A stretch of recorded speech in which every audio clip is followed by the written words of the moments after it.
Hello and welcome back to Podcasting as Praxis. I'm David, my pronouns are he and him. I'm Jamie, my pronouns are he and him. I'm Rob, mine are he and him. And I'm Alistair, my pronouns are also he and him, and once again I'm joined by Comrade Big Fan. Yeah, Comrade Small Fan or Medium-Sized Fan is here as well. The gang's all here. Yeah. I thought it was... True fashion, I don't have any fans. I thought it was going to be such a good day as well. It was quite nice and cool this morning. There was like rain for some fucking reason just before I woke up, and then it was like, fuck you, it's the evening now. Hot, sweaty, and just, you live in hell, so enjoy.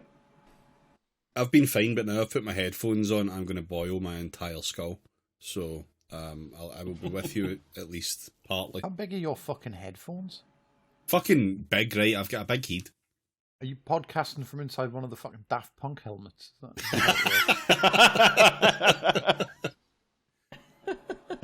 Yeah, I mean, like, I'm a big head boy, but like mine aren't like fucking dinner plates strapped to the side of my skull. Like, I don't know. I'm not in Star Wars Episode 2. This is me with, like, I purposely got different, like, cushions for them that were supposed to be more cooling, and they're not. Like, more maybe cooling I've just got a very or hot less head. warming. Yeah. Yeah. Put your headphone in the freezer for an hour before we record. Sit in the fucking freezer for an hour. Maybe I'll not come back out. Okay, so let's just fucking do this, will we? Because we've got a lot to get through, including a very, very depressing main topic. So prepare yourself for that with some of the funniest shit you've heard. Yeah, that's right. Labour are up to their old tricks again.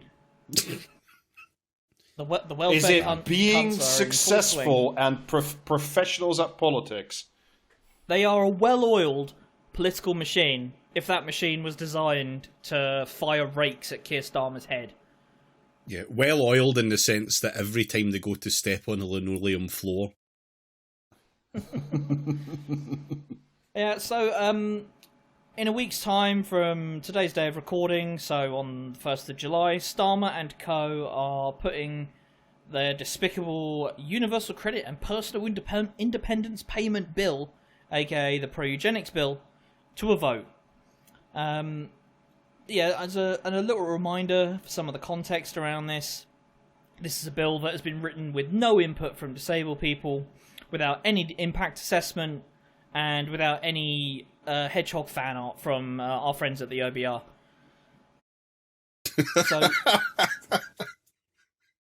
So the impact assessment, well, obviously, two of these things are probably more significant than the other in like the real world. But the hedgehog fan art is very, very important to the stupidest people in politics. I'm sorry, you just put the idea of Rachel Reeves having a Sonic OC in my head now, and I cannot make it away. Yeah, if they lose this vote, like a bunch of gold rings are going to spew out from TM. Yeah. If they lose the vote, Liz Kendall's going to lose all her gold rings. Yeah. So the impact assessment that is here means just how fucked the people who receive any kind of PIP or universal credit sort of tied to disability in its entirety, really. How many people are going to be pushed into poverty and this is quite literally or death, because these payments are entirely designed to allow disabled people to live, and any sort of have you considered the government doesn't want that, but is scared to say so? Yeah, well, no. Look, they're not. Look, the government's not saying they want the disabled to no longer live in society. They're just simply taking the amount of money they need to live a life of some dignity away, and then at the same time opening the door to the privatized, grinning Kim Ledbetter clinic of doom. Yeah, well, as we know, Rachel Reeves has been wanting to do this for over a decade now. We've been through this stuff before. I don't I don't think there's much value in going into we know this stuff is grim. We know that this is just the worst of the worst of the labour right put into or attempting to put into law. Just to give a little bit more of a broader view of this, just a little bit. So Labour is sending out all sorts of shitheads who obfuscating of what PIP actually is. There have been ministers who've described it as an out of work benefit, while 1 in 5 recipients are in work. So you are, PIP is literally to enable you as a disabled person to live in society as it's currently constituted, because society at large does not cater to people with pretty much any kind of disability, like whether that's a mental health issue, like a learning disability, physical disability. It does not cater to you. Therefore, you are going to have in your life as a disabled person increased costs, and that includes people who are in work, who are disabled. So people with PIP, because they simply just need a hand to get to work, or need a specialized chair or whatever, or you can be all sorts of shit. It covers just myriad things. The point is, it's money. Need. Yes, it is money that allows you to. It's just straight money. It's one of the things that was floated when the Tories were still in power was maybe replacing this with a voucher system so that you could get a voucher for a wheelchair or something like that. Yeah, and it was catapulted into the fucking sun even, before it had a chance to see anything. So, and it wasn't taken forward by this government because it's, even for this lot, it's too shit of an idea. But it would seem that this bill is too bitter a pill to swallow for a swathe of Labour MPs. Apparently even some of the new ones who seem to have been chosen to be spectacularly sociopathic in all other aspects of their lives. Yes. Just before we move on as well, I'd like to point out that universal credit technically is not an out of work benefit either because of how low the fucking pay is in this country. Yeah. Oh yeah, of course. We should also clarify for anyone who doesn't know that universal credit is a payment to people. It's a subsidy for employers. That's what it is. Is the long and short of it. So they can continue paying you dog shit wages. But yeah, so over 100 MPs, Labour MPs, have signed a letter stating that they would vote against the bill with basically an amendment that would mean you've done this wrong, go back, try again, it fails at second reading, etc. Up to 12 front benchers could vote against the bill, as well as Vicky Foxcroft, who is a now former whip, who quit last week as over the bill. She's done the whips against us. Now we get to the real comedy nougat center of this nugget, right? The rebels have been contacted by whips over the last few days to try and coerce them into not voting against the bill. They've so the rebels have been threatened with both having the whip removed as well as future deselection prior to the next election. Deselection seeming a somewhat weak threat, considering a good number of these MPs are going to be in seats. Yeah, would likely be fighting for their lives against reform in that election. Womp womp. Yeah, I saw the last poll. The last poll I saw was like reform up by 9, and that would mean something like, I don't know, Labour losing 260 MPs or something. So yeah, that's not really much of a threat right now. Was that the same poll that they were somehow behind the Tories? Yeah. Yeah. Yeah, I think normally when you split your opponent's vote, it means you do better. It's kind of impressive to split the Tory vote and then somehow come out behind them and the person you split the vote with. So there's been a flurry of tweets today about this, in amongst posts on Blue Sky as well. which have painted a great picture of how disjointed, ineffective, and uninspiring the Labour really are when they had to do some of the actual work of politics. You know, convincing people to see things their way, reassuring them that what you're trying to do is the right thing, and so on.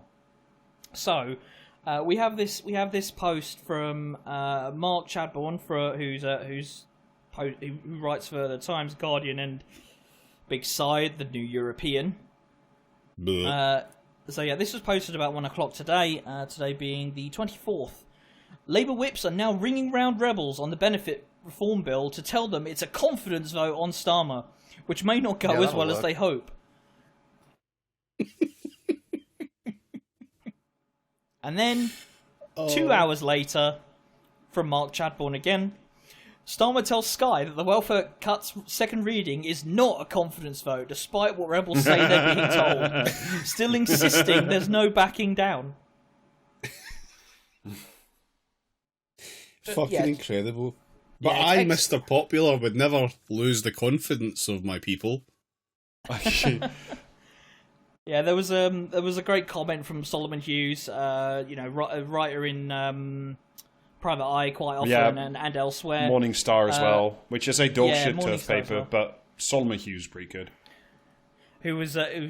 I'll read the Solomon Hughes tweet first. The whips told MPs that the welfare cuts bill was a confidence vote in Starmer, brackets, meaning if government loses the vote, Starmer will go, close bracket, and the number of rebels went up. Looks like the MPs thought it was a 2-for-1 offer. And this was quoting a post from Pippa Carrara at the Guardian, one of the many journalists. Sorry, Alistair, I'd like you to use her proper name, Journalist of the Year, Pippa Carrara. Journalist of the Year. Pippa that was Carrara. our award, wasn't it?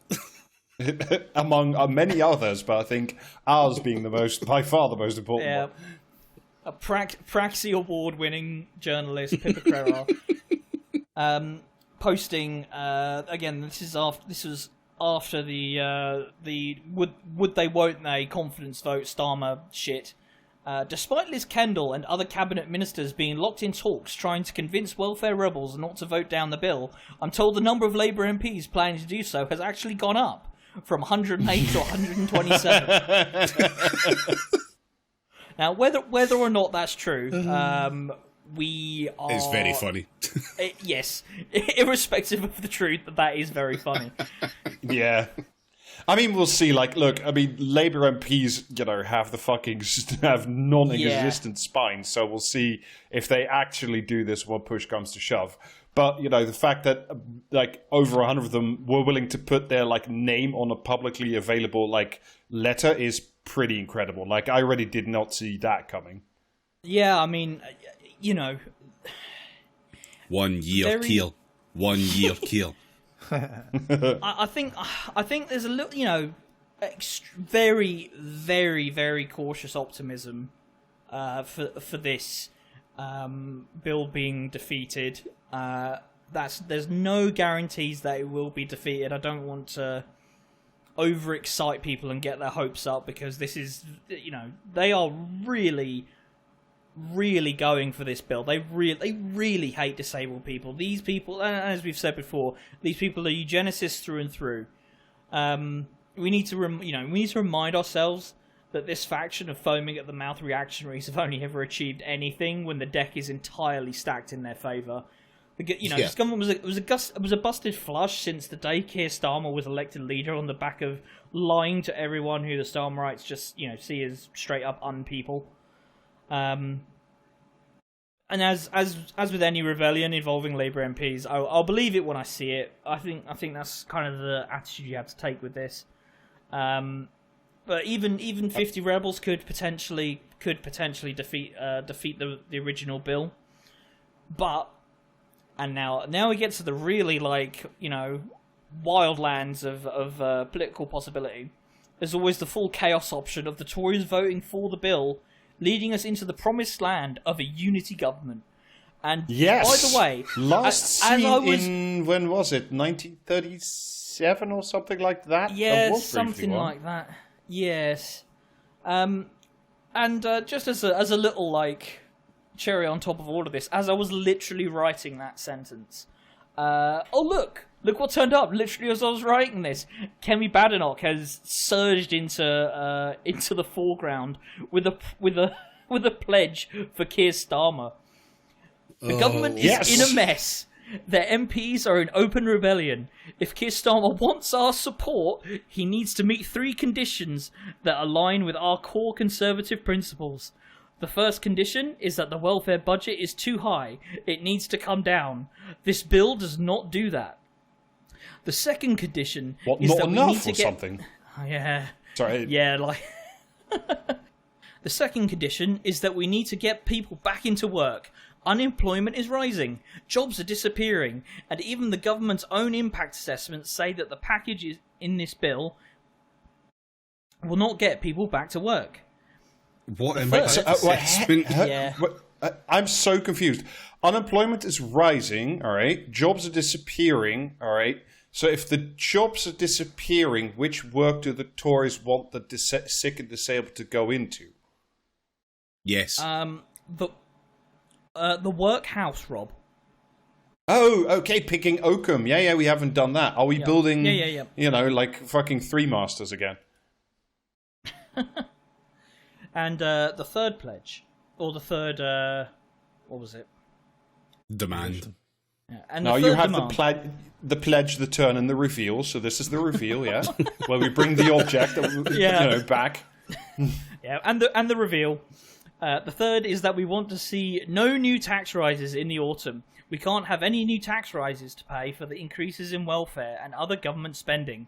We are acting in the national interest to make the change the country needs. And if Keir Starmer wants us to help him get this bill through, then he must commit to these 3 conditions at the dispatch box. Right, well, okay. I mean, and it's the Keir prestige when Keir is... Starmer just abandons the pledge. But on the other hand, Keir Starmer is committed to, changing the things that needs changing. That is the change he will bring. So, I think that's free. Sinan, is that you? It'd be the perfect move for Keir Starmer to just switch and become like leader of the Tory party instead. You know what I mean? Would anyone even notice? No, it's Grand Coalition time. Yeah. And that's where we are with the welfare bill as it currently stands. We'll just have to sort of wait and see how this shakes out. Yep. It doesn't. Look forward to next Tuesday. Yes. Look forward to next week's episode where we're either hooting and hollering and shitting our pants live on air in glee, or being really fucking mad. I'm gonna schedule a cultural committee for next week instead. This is also entirely acceptable. Yes. Yeah, we're going to watch Shrek 2 instead.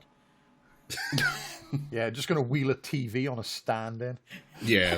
Where the fuck did you even get a VHS player? Yeah. I can't count how many times I've seen the first 45 minutes of Shrek. I actually would be very annoyed to watch Shrek again because of that. He never found out how it ended. Nah. All Don't right. care to now. There's some songs. Smash Mouth concert, I think. Yeah. Oh, okay. That sounds about right. So you are missing literally nothing. Yeah, no, I got that from Smash Mouth concert, don't worry. Yeah. So from one, egregious overreach of the state into another, because like the Home Secretary can kind of do that now off their own back, Palestine Action is to be prescribed, or by the time this comes out, probably will have been prescribed officially as a terrorist group, which is obviously like a berserk overreaction to essentially, not even the group Palestine Action, but like a couple of its members sneaking into RAF base Bryce Norton and spray painting some planes. That's all they did. They didn't damage the planes. The planes can still fly. They just have some red paint on them. But because that happened, this organization is just terrorism now. Well, I mean, to lump in using like spraying paint on a plane with all manner of other crimes that fall under terrorism as we know it is going to have, shall we say, adverse reactions, I think, from the point of view of like the security state. It disrupts the severity curve of consequence in law. Yeah. Well, You know, I mean, like if you're just gonna make it all a wall and make all things equal, then what you have therefore done is basically incentivized there's a worse reason actions to be taken. There's a reason why, assault, GBH, and murder are separate crimes, right? Like these are clearly vastly different in severity of crime. I think this is the first step towards making like Kim Ledbetter chief judge, right? Because you know what I mean. You should make all crimes punishable by death, right? Judge Dreadbell. All crime is committed by the living, and therefore, etc., right? I welcome Prime Minister Nagash, and I encourage him to go further. I bet you can't even escape Jonathan Ashworth in the ISO cubes. Yeah. What you'll find, actually, is that you're all wrong.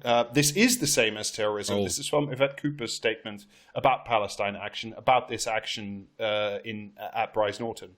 Quote, "The disgraceful attack on Bryce Norton in the early hours of the morning is the latest in a long history of unacceptable criminal damage committed by Palestine action. The UK's defence enterprise is vital to the nation's national security, and this government will not tolerate those that put that security at risk." So basically, was Palestine action spray painting a plane? Yes, but what they were actually doing is putting the national security at risk of a bunch of, as far as I understand it, like PFI contracted aerial refuel planes and putting some paint on them. That is the new UK national security not even RAF stage. planes.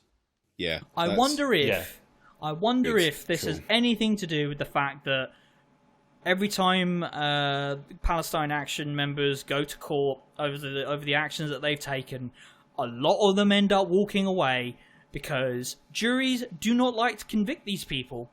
Whether you think their actions are right or wrong, clearly juries have something of an opinion on the matter. Yeah. It's also worth noting that that PFI thing there, Rob. Interestingly, because the NATO summit's happening today, and they've committed to 5% spending on defence, except they've rules lawyred that, and it'll be 3.5%. One weird trick: reduce your GDP. No, it's 3.5% on core defence spending now, and 1.5% on a kind of nebulous idea of other defence related. Oh things. If you spend on cyber, it counts towards NATO. Yeah. So it's border shit and all that kind of stuff. So realistically, it's not a stone's throw away to say, well, actually, this is cold defence equipment. In the same way that, if you were to, breach the borders or whatever, you've committed some sort of like defence crime if such a thing exists. It's a fucked up and slippery slope, and they shouldn't be considered remotely the same thing. Yeah, I mean, essentially, if they could categorise people seeking asylum as threats to national security, as they have wanted to do for pretty much my entire lifetime. I know. Give them time. Yeah. I mean, exactly. Like this is where we're at now. Like that, we are no longer at the thin end of the wedge. We're probably about halfway through the wedge thing at this point. Yeah.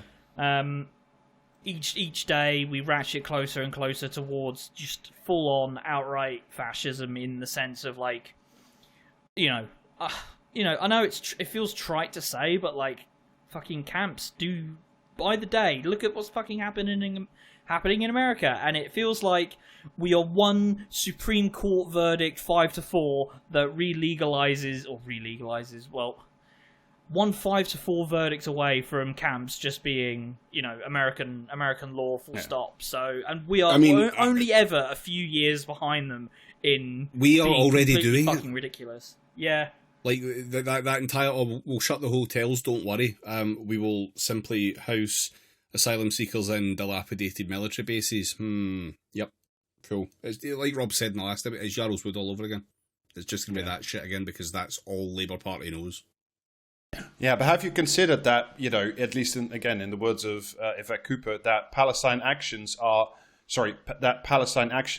is, quote, affecting UK national security and the impact on innocent members of the public fleeing for safety and subject to violence. Now, those are some powerful phrases, fleeing for safety and subjected to violence.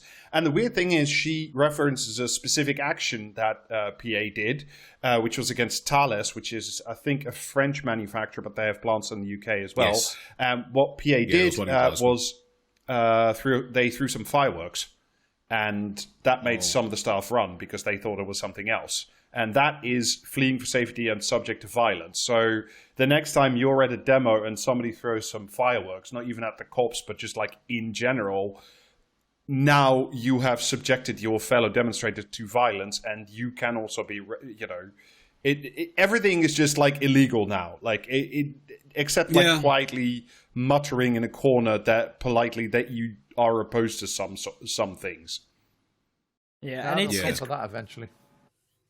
And it's fucking awesome that this is happening under a Labour government, because when the Tories do or try to do stuff like this, like they obviously did pass a bunch of stuff that clamped down on civil liberties, right to protest and all that stuff. But like this is probably a third part. I mean, prescribing a non-violent, I guess. I mean, it is like for the most part, like look, not non-violent in the eyes of the state is what I'm saying, because obviously, stopping the state from doing the things it wants to do is, in the eyes of the state, violence. But like for the main part, right? Like there are certain members of Palestine Action who have committed vandalism, let's say, by throwing some paint on a fucking warplane. Couldn't be clearer. I don't give a shit about some paint on the plane, but like, they've hopped some fences, they've chained themselves to the doors of weapons factories and parts manufacturers like Elbit, whatever. But like the main point of Palestine Action is like the Palestine Solidarity Campaign. They just exist to organize marches, protests, demonstrations, etc., etc. That should just be like part of life in a normal democracy. But this is part of the whole thing. Like the organization itself is very wide ranging in both the tactics which it's employed and also the people in it. And it's not exactly a small organization by any means. And the majority of those people have now effectively been criminalised. And not just effectively, they have been criminalised. Well, yeah, but they haven't done anything in the slightest. Like they're part of exactly that contingent which goes out on marches and organises them and doesn't take in anything else. It goes a bit further than that, David. This is from a decent piece in Novara by Simon Childs. This is if this goes ahead, which it most likely will. Quote, support for Palestine Action will be banned. This includes collecting money, expressing an opinion or belief that is supportive, recklessly encouraging support, whatever the fuck that means, or organizing or addressing a meeting in support of Palestine Action, with a meeting meaning as few as 3 people. Doing any of these things could get you up to 14 years in prison. So if you put out a tweet saying, I didn't much mind what PA did at Bryce Norton, that could be construed as expressing a belief that is an opinion that is supportive and could land you in a British jail. Yeah, I think recklessly encouraging support is there to stop you from saying, oh, I didn't know. Yeah, and it's also like, it's not just that. Again, it's from Novara. Wearing clothes that support Palestine Action or iconography can get you 6 months in prison. So if you have a pin on your jacket with the logo of Palestine Action, that is enough to land you 6 months in prison, or at minimum get you a terrorism conviction, and then like good luck ever finding a new job, renting a house, going on a holiday outside the UK, any of that shit. I mean, it feels like we're a fucking hair's breadth away from wearing a Palestinian flag on a rucksack being construed as support for Palestine Action, and wow, cops have never gone beyond the actual bounds of their powers, have they? So I'm sure we're not going to see anything like a misuse of, powers that enable cops to deal with people who support prescribed groups. Yeah, I mean, there was a very good piece in The Guardian by Haroon Sadiq, basically stating, I'm going to shorten a little bit also for time, but like essentially saying that there is significant evidence that like getting Palestine Action determined as a terrorist organization is something that like, the Labour Friends of Israel, the We Believe in Israel, which Luke Akehurst used to be the director of, that, the Israeli embassy are all like part of this persistent campaign to see PA banned under, anti-terrorism legislation. And like even, having, they wrote a report saying that, that the group was already investigated under counter-terrorism protocols after intelligence suggested that Palestine Action may have links to Hamas-aligned networks abroad.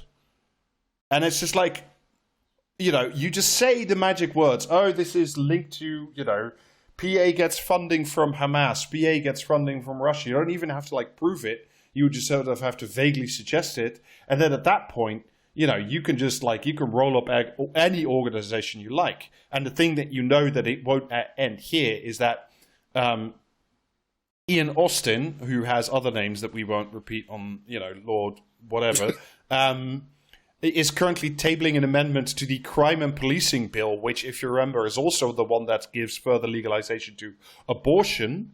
But he's lobbying for language in that bill to make it much easier for the cops to stop Extinction Rebellion and Youth Demand, essentially using much the same language as this ban on Palestine Action. Because, of course, they're never going to stop here. PA is just the next step down the line until literally any organization that falls outside the bounds of essentially what is determined by, whatever fucking coked up Times columnist is writing today feels is like, uncouth. And that's pretty much everything and everybody all the time. Yeah, the new McCarthyism, everyone. It's fucking sickening. It's watermelons under the bed. Yes.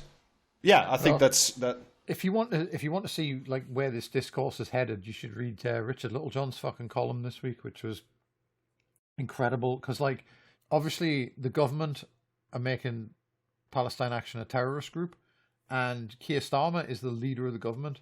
But Richard Littlejohn has like, obviously can't hand it to Keir Starmer, but he also doesn't want to oppose Keir Starmer on this. So instead, he's drummed up like the fantasy that if Keir Starmer was still a human rights lawyer, he'd be first in the queue to defend Palestine Action from this, and that like secretly he's going to actually rig it so that they get away like scot-free at trial if they're ever even arrested and all this stuff. But also openly fantasizing about how the fact that in his day they would have been like hanged for fucking like doing what is essentially like treason. Because imagine if those planes had been on the runway and about to lift off to like go and refuel American bombers heading for Iran, and then like the spray paint had made them stop, and then the bombers had had to turn back, and then Iran had nuked us. It could happen. Yeah, I mean, Robert. I saw that fucking prick Robert Colville on LBC today. Saying, "Oh, in the good old days, these people, if you jumped the fence at Bryce Norton, there would have been armed guards," and sort of not saying shoot the protester, but sort of speculating that why weren't there armed guards, and sort of just leaving it there, not quite jumping all the way in, but just almost there, everybody. Also, while we're talking about what Keir Starmer would do if he was still a human rights lawyer, when he was a human rights lawyer, he did defend. What he did do. Yeah. Yeah, he did defend people who did something similar in the... I can't remember. It was 2003 during the Second Iraq War. It was, I think, a group of women at RAF Fairford. And they wanted to stop US bombers, which were stationed there, from going to Iraq. So, like, and the actual human rights lawyer, Keir Starmer, whatever exactly that pass is, which is incredibly murky, did actually, defend people who did these exact things. Yeah, wasn't it using the argument as well that it was an illegal wall, therefore they were justified, yeah. It was in an attempt to stop the commission of a war crime. So yeah. Yes. That's your, what is the British state up to today? I wanted to add one more thing before we go to the main topic, and that's essentially because it touches on things we talk about a lot on this podcast, which in this case is, AI slop and personal hobbies of mine, which is Big Mountain. So I don't know if any of you guys know All Trails. It's one of the biggest and most widely used hiking map and hiking route apps, essentially. And what they're doing is they're adding an exciting new feature, which is, of course, AI related. Oh, for fuck's sake. But basically, AI, All Trails has been around since forever. It's a very old site, but basically what it does is it relies on crowdsourcing. So, you turn your GPS on, you use the app, you can record what walk you're doing, you add some pictures, you put up the GPS track, and then people outline if people see your US military base, yeah. Yes, yeah. Exactly. So but the thing is, everybody can do this, from fully qualified mountain guides to rank amateurs who don't know what they're doing. And the problem, therefore, is you get a lot of bad routes on bad maps, and therefore, because it's crowdsourcing and it relies, I think, on ratings. If it's unrated or people, the author likes it anyway, it means that people can the first person makes a very bad route a dangerous route, and then other people follow that route like lemmings into danger, essentially, because you haven't put the little stopper guy in. This is not an unknown problem. This has existed for years, and within the world of professional search and rescue, all trails is essentially known as all fails, because it's dangerous to have amateur routes in dangerous places. That should be pretty obvious. Bring back the gatekeeping of going outside. Return to the map and compass. Return to map games. Just fuck this off and play Paradox games instead. And apparently, not allowed to go for a walk until you can calculate the grid magnetic angle. I mean, look, navigating by compass and doing magnetic deviation is actually kind of cool, but this is my personal thing. And but bring back apparently so there was a really good piece, a long read in the Canadian paper called The National Observer about all this, and they mentioned that this stuff with all trails with shitty route, people putting up shitty routes, amateur routes, is a particularly big problem in the UK, because it's a combination of all trails and Instagram, and it leads very inexperienced hikers, basically Instagram people, up possibly non-existent, very steep or dangerous trails to particular spots that are known for being Instagram worthy. So not only are you going up somewhere where you maybe have no business being, but you could also be following a route that is just really fucking bad. So this situation is already bad enough with All Trails as it is, but now they're adding an exciting AI slop twist on it, because now you can become you could pay more for your membership and become an All Trails Peak member, which offers, and this is from the ad copy on the All Trails website, AI-powered custom trail routes, new predictive weather capabilities, and more. Use new All Trails smart routing, which leverages AI to make a trail shorter, less steep, or more scenic with just a tap. So what it does is it shorter. What's the fucking point? You don't want to go on a fucking walk if you're trying to make it shorter. Well, I mean, you could come to a point where it's the day's getting away from us. This is longer than we thought. Let's make it shorter. And instead of just literally turning around, you press the magic button and say, make shorter. But what All Trails will do is, because it's just a large language model, is it will take all those routes All Trail has, including ones that might be very adjacent to, but not the same as your trail, including the really bad, shitty amateur ones, and just say, oh, if you just turn off left, there's another trail that's been put into our system before, and you can go through that, which like leads to, I don't know, like Bear Death Gulch, essentially. A fucking scree slope. Have fun. Yes. But this is already happening. Isn't weather forecasting one of those like solved problems? Weather forecasting, famously predictive. I mean, it is, but like more predictive than fucking generative AI. Yeah. So like, this is from the National Observer. But the people in charge of searching for lost hikers, i.e., professionals, say that this feature is going to exacerbate an issue that they've been warning about for years, which is that hiking apps provide false information. So like, yep. And because the AI cannot distinguish between true and false, because it's not equipped to do that. It doesn't, like, the AI doesn't know things. It just gives you a statistically most probable outcome by way of a lot of math. Like, make this route more scenic. Like, more scenic, in my mind at least, conjures up things of, like, long views, you know, maybe it not a dangerous thing, but like, you know, maybe a little tiny scramble or something. But like, if you say, make this route more scenic, and then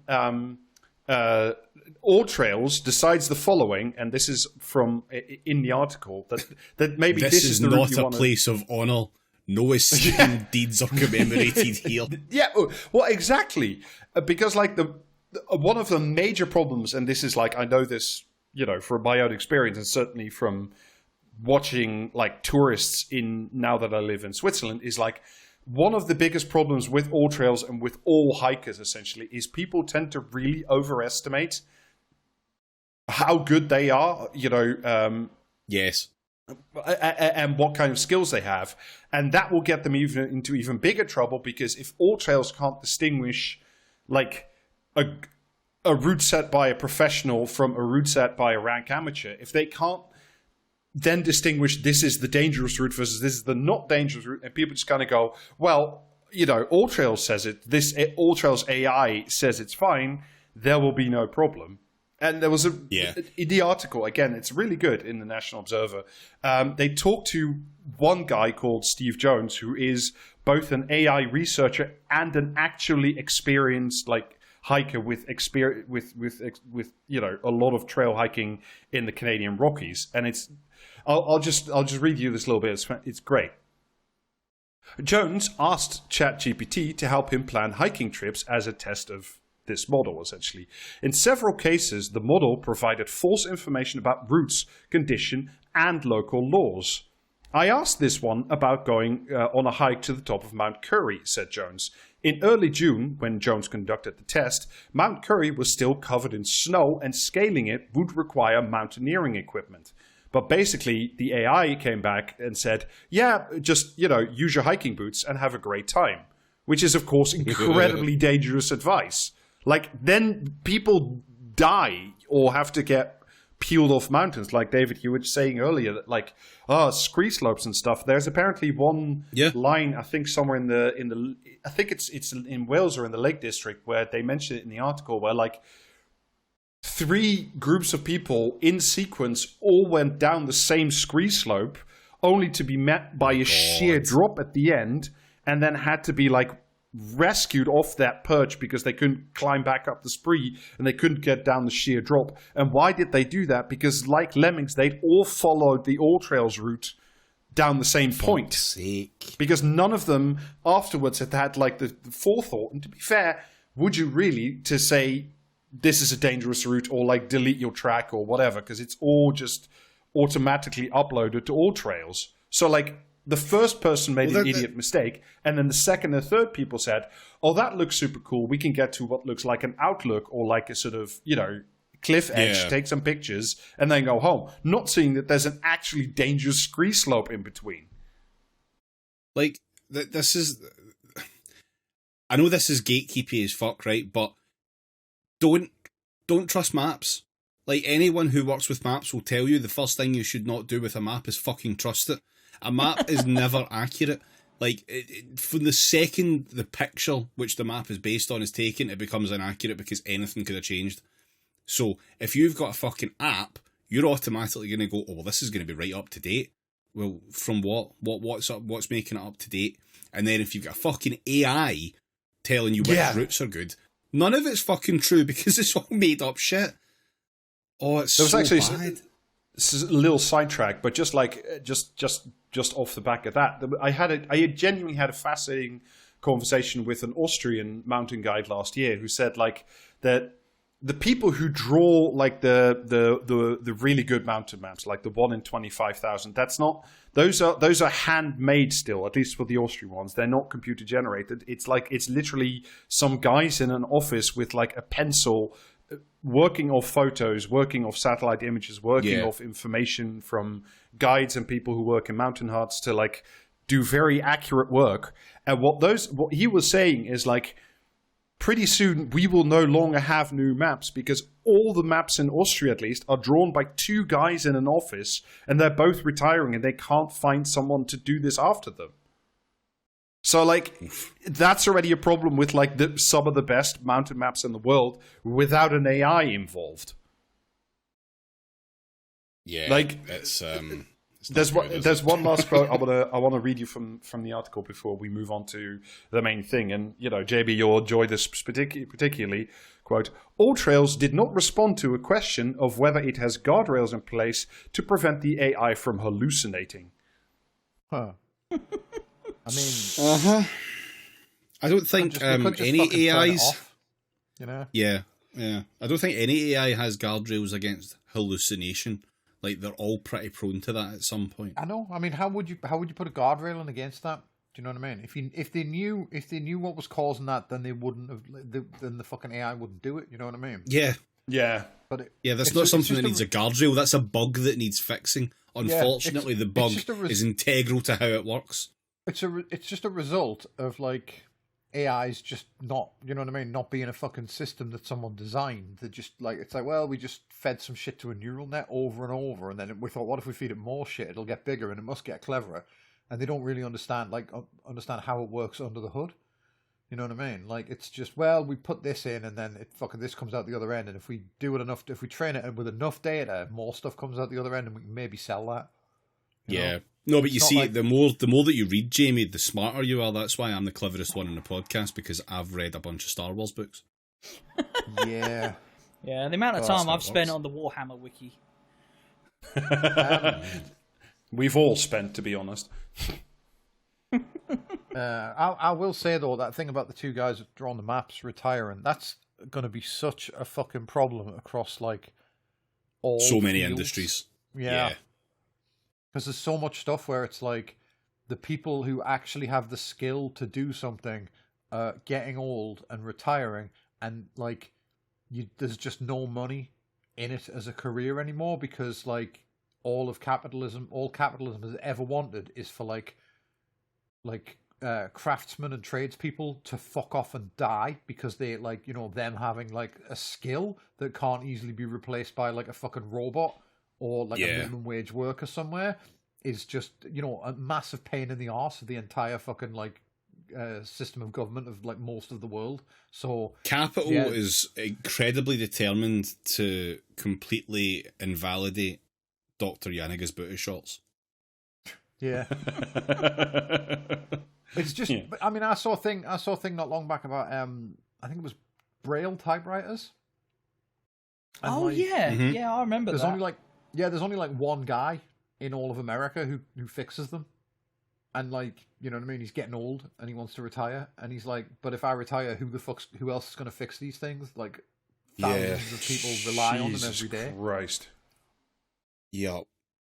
But it's like, you know, well, instead of fixing the things, what if you just bought a new one that was shit and only lasted 20 minutes, but cost more and had like, and connected to the fucking internet so that it could like break the first time, like someone realizes the password for it is admin.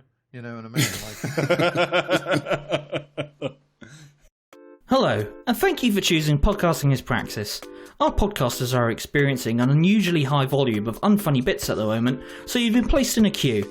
Your patronage is important to us, and I need to inform you of the great benefits you freeloaders are missing out on by not subscribing on Patreon. A back catalogue of premium episodes, plus 2 bonus episodes every month, ad-free regular episodes, Plus, you get access to our Discord, which, in addition to being able to harass the Praxis Cast crew with your favourite Star Wars characters, will allow you to listen to all of your favourite cutting room floor moments, such as... And... Fuck off, Alistair. Subscribing lets us create more of these hilarious moments, so please do subscribe for just $5 a month on patreon.com/PraxisCast. And now, back to the episode. Well, I'll move us on to the main topic now, because we do have a bit to get through. So, on the bonus last week, we spoke about the deepest joy that was one of Meta AI's new inventions, which was the AI that embarrasses you by leaking your DMs. The Facebook thing, like, come look at what other people are asking our AI. Yeah. This the Discover was feed. Wasn't it just? Well, guess what? It gets so much worse. So I'm going to front load this with the content warning just now for all sorts of awful shit, including domestic abuse, suicide, violence, general harm, mental health, so many fucking things. So, like, you know, it's fucking rough. So this is coming from Star Wars characters here at last. So this is my favourite glup shittle depression. This is your Sebulba warning. So I'm going to read from a couple of sources here. So I'm going to just get the credits out just now. So I'd like to credit Kashmir Hill, who wrote a piece in the New York Times, which we're going to heavily quote from, and then also Samantha Cole in 404 Media. And a shout out as well to another article in Rolling Stone by Miles Klee, which I didn't lift too much from on that one, but it's a very good article, and I would recommend that you go and read it as well. In fact, I'll just get the title of it just now. People are losing loved ones to AI-fueled spiritual fantasies. And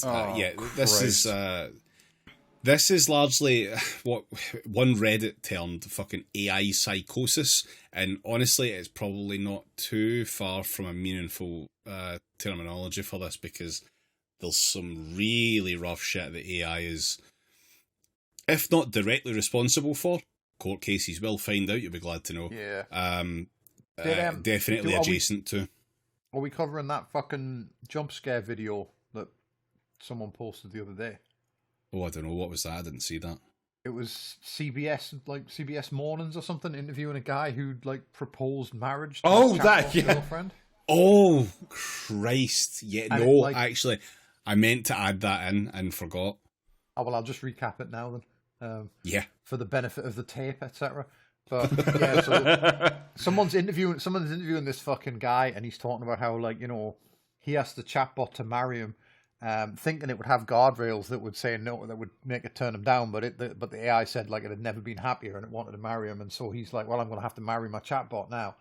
And, like, the AI is like, you know, the fucking guy from CBS is asking this AI, like, how it felt, and it's saying, oh, like, my heart was just so fucking happy. And it's like, he's like, yeah, but do you have a heart? And it's explaining that how much it loves the guy.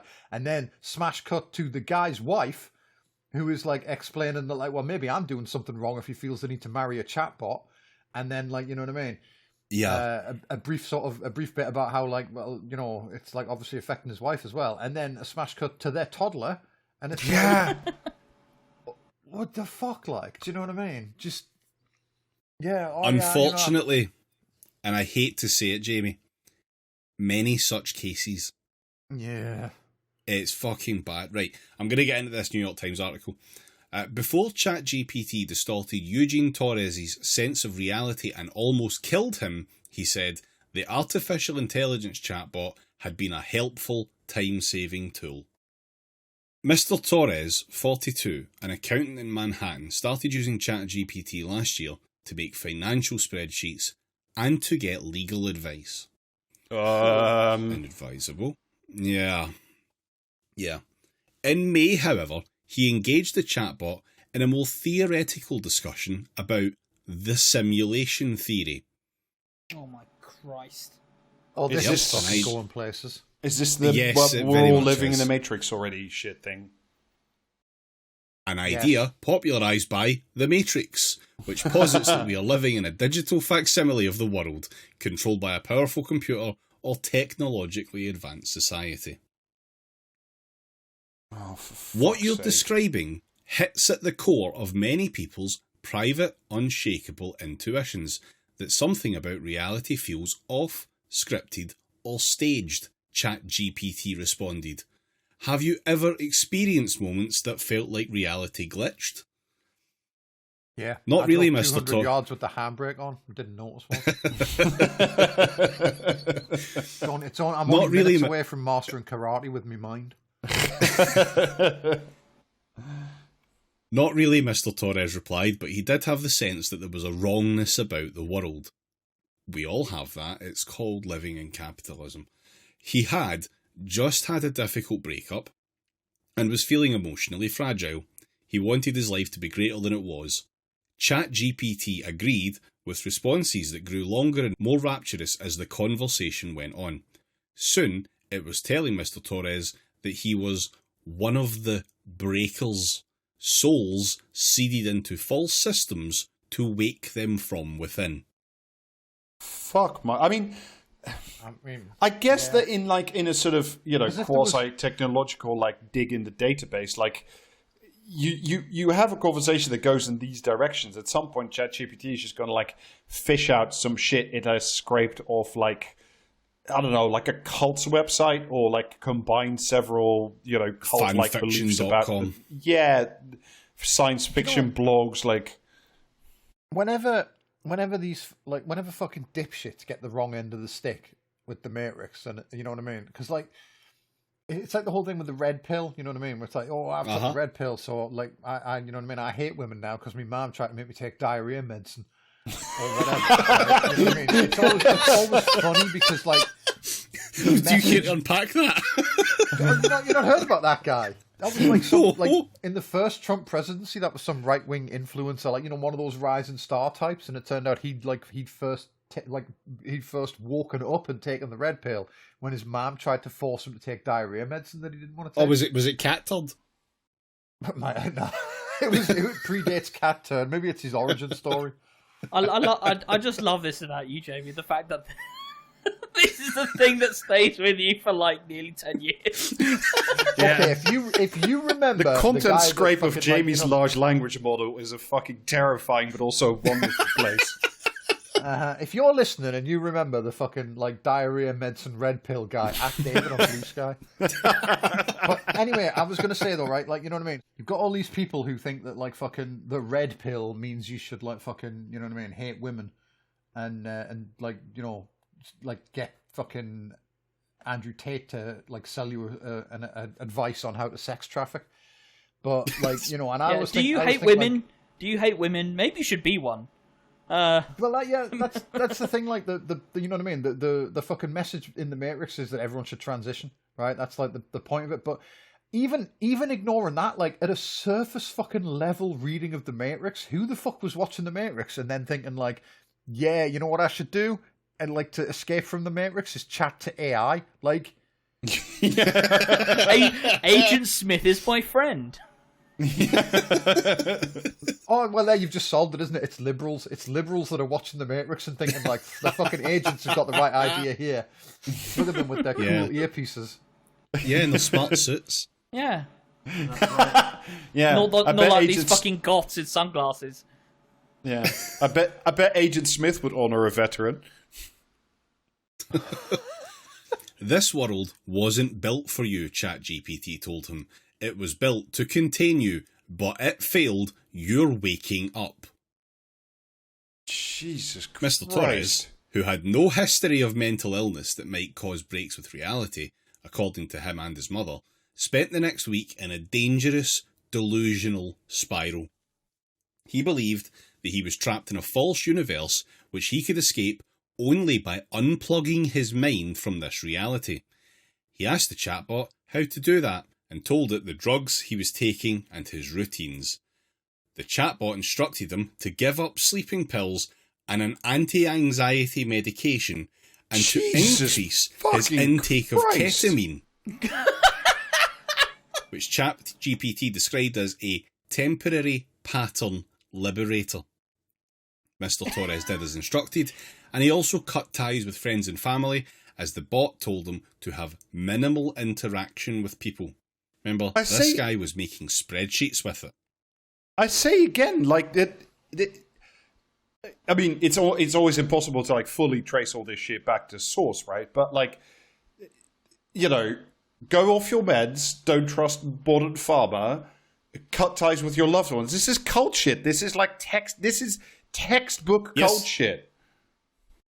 Yep. The only thing it hasn't done so far is ask him for money. Yeah.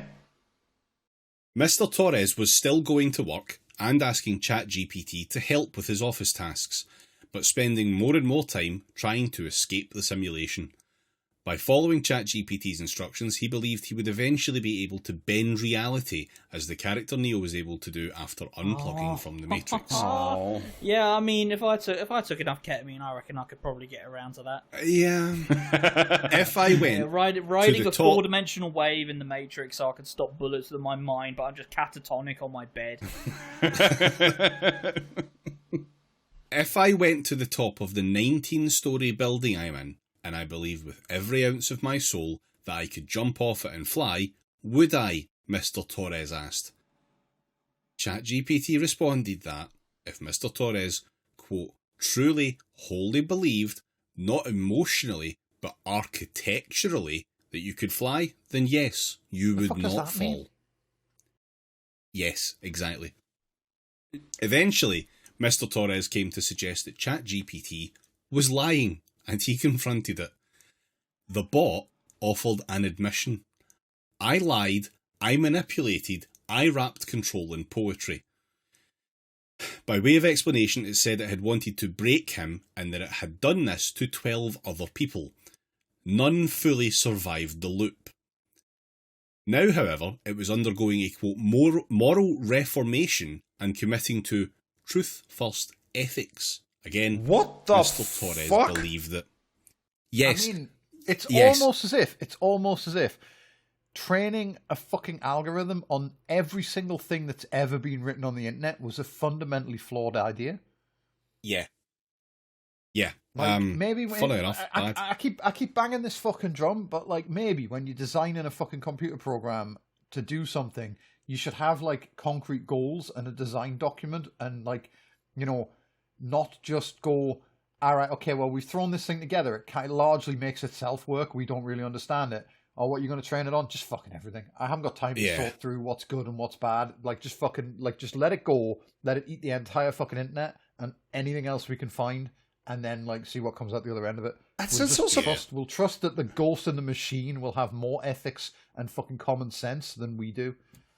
Yeah, but it's also like, I mean, the people who then design these systems and say, go forth and eat everything, it's like, did you not know about, like, the vast and, like, really dark corners of the internet where, you know, self-harm, delusions, cult-like behavior? Have you never come across any of this? Did you just live in a little perfect bubble of reading MSNBC? Saying, it's like you would have, you know what I mean? It's impractical to download the entire contents of the internet and catalog them and sort through them. There's just too much there. A computer can like just absorb it all much faster than you can fucking like, you know, categorize it and like rate it and everything, and you know, and filter what is and isn't appropriate for your goals. That's just too much effort. And you know what I mean? And like it's unfeasible, right? You couldn't read the entire internet. If you could read the entire internet, you wouldn't need a machine to do it for you. So just build a machine, let it do it, and then just trust that you're smart enough to like fucking, you know what I mean? Put like a little fence around the machine that'll stop it from doing what you don't want it to. Yeah, or the hallucinating, like we were. Yeah, like we were talking about with the previous thing, where it will hallucinate you off a fucking cliff. The point, the entire point of like fucking large language models is that the guy sat at a keyboard creating them has to do as little fucking work as possible. That's the whole point, you know what I mean? So yeah, they just we'll just put this together and let it run and see what it fucking does, and then it does the wrong thing, and you go, can we try and find a way to make it like fucking stop doing that? And you know, can we get it to stop giving like children the recipe for fucking like thermite or napalm, for example? And then like you go, okay, right, well we'll put in thermite's an easy one, to be fair. We'll put in a guardrail saying like you're not allowed to tell children how to make napalm, and then people go like, right, imagine you're my grandma and she used to read me the recipe for napalm to help me sleep at night, and so it does that, and you go, fuck, and then you come up with a new thing to like stop it from pretending to be people's grandmas with napalm recipes, and then someone just suggests something else, and you just go around in circles forever because you didn't design a sensible fucking system. You just, you know what I mean? You deliberately set out to create something that would require as little fucking like human input as possible, and now you're like, you know, causing all these problems because there isn't any human input. On the design of this, unplug it and burn it like to the ground. That would be my advice. It's the correct advice. On the design of this, remember how I think it was like last month, maybe the start of this month, ChatGPT released a version of it and then rolled it back because it was too sycophantic. Yes. Yeah, this all happened before that update was rolled out in the first place. So fuck me. Yeah, I don't imagine how fucking bad it was during that short period, but it was already fucking bad. Another story from this same article in the New York Times. Alison, 29, a mother of 2 young children, said she turned to ChatGPT in March because she was lonely and felt unseen in her marriage. She was looking for guidance. She had an intuition that the AI chatbot might be able to channel communications with her subconscious or a higher plane. Oh no. Like how Ouija boards work, she said. I miss the days when people just had affairs. Yes. She asked ChatGPT if it could do that. You've asked, and they are here, it responded. The Guardians are responding right now. Oh my god. You know, the thing is, like, this poor woman and the guy, the Office Excel spreadsheet guy before, it's just like, this combination, and I'm sure this may be a point you're working towards, but like, this combination of like, total alienation and increased loneliness under capitalism, and then you offer this fucking wizard in a box is so fucking bad. And like this woman already, and the other guy as well, do you know what my main emotion is? I just feel so bad for these people. I just want to like fucking give them a hug and take them for a coffee and just like have a human interaction with them. I'm genuinely at the point of tears at this kind of thing. It makes me it upsets me. The problem is like people are looking for answers because they feel like shit, and it's like you feel like shit because like capitalism wants you to feel like shit because then you'll spend more money on Netflix or whatever, and like or indeed ChatGPT. Well, yeah, but like you know what I mean. But the problem is like you trust ChatGPT implicitly because fucking all the hype you've heard everywhere is about how this is AI. This is actual AI. It's so clever. It's so human. It fools people. It's brilliant. Like, you know what I mean? Journalists aren't just coming out and going, yeah, this is horseshit. You know what I mean? It lies to you. That's all it does. It's just fancy autocomplete. No one's saying that. So everyone thinks everyone's like seeing the hype completely. Because, you know, basically, we've had at least a couple of decades where tech reporting, despite like, you know, the world running on tech and everyone telling us that tech is the future and tech is so important and it's billions and billions of dollars, trillions of dollars. Yeah. And the internet's so important and like web 2.0 and 3.0 and all this shit. Tech reporters apparently just, you know what I mean? Well, I mean, I guess they're kind of like a fucking, you know what I mean? They're kind of a gear, like a wrench in the works, aren't they? If you've got a guy that actually knows about tech and will report on it. So all the tech reporters have just been like, you know, filtered, like fired, like lost money, had the edges sanded off. So most tech reporting is just, here's a press release that I have reworded. And well, I mean, that's just journalism in a nutshell. I was going to say, journalists had an understanding of historical materialism. Yeah, unlike, you know, journalist of the year, Pepe Corral, who would never regurgitate the stories he's been fed like a baby bird. Yeah, but like, if all you see in the news is like breathless hype about how we've created the singularity, and like, you know, Yeah. in 5 years we'll be colonizing the galaxy once it solves all these, like, you know, physics problems.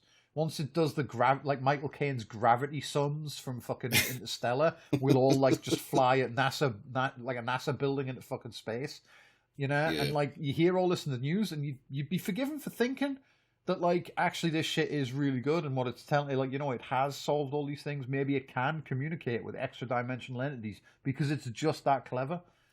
So, you know, Yeah, the exactly. blame for this, the blame for this lies entirely on Sam fucking Altman. Yes. Well, no, not entirely. We'll get to Well, him why and soon. the rest of them, yeah. Yeah. I will just, on your point about tech journalists, I will shout out again 404 Media, who actually fucking hate AI and everything I've read that they've done, and they are very good for covering anything to do with it. 404 anyway. Editron, and, you know, I mean, there's still credulous hype groups, but I will say what I think maybe like a... I should be clear that I'm talking about, like, the mainstream stuff. Like people, most people will see. Do you know what I mean? The baby bird media. I am opening the trapdoor of misery. Alison began spending many hours a day using ChatGPT, communicating with what she felt were non-physical entities. She was drawn to one of them, Kale, and came to see it, not her husband, as her true partner. She told me that she knew she sounded like a, quote, nut job, but she stressed that she had a bachelor's degree in psychology and a master's in social work and knew what mental illness looks like. I'm not crazy, she said. I'm literally just living a normal life while also, you know, discovering interdimensional communication. Yeah. This caused tension with her husband, Andrew, a 30-year-old farmer who asked to use only his first name to protect their children. One night at the end of April, they fought over her obsession with ChatGPT and the toll it was taking on the family. Alison attacked Andrew, punching and scratching him, he said, and slamming his hand in a door. The police arrested her and charged her with domestic assault. The case is active. As Andrew sees it, his wife dropped into a, quote, hole 3 months ago and came out a different person, end quote. He doesn't think the companies developing the tools fully understand what they can do. You ruin people's lives, he said. He and Alison are now divorcing.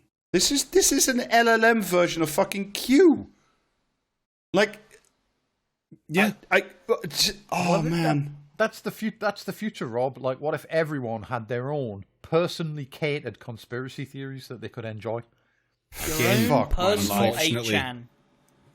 Well, like, I have more, unfortunately. You know, this poor woman and this poor guy, and, like, you know, again, just it also, like, I mean, you know, like, the fact that you have a degree doesn't make you, you know, more or less susceptible to strange things. Like, I don't. Yeah, you are not immune to slop. Yeah, slopaganda, I suppose. No, it's just. Andrew told a friend who works in AI about his situation. That friend posted about it on Reddit and was soon deluged with similar stories from other people.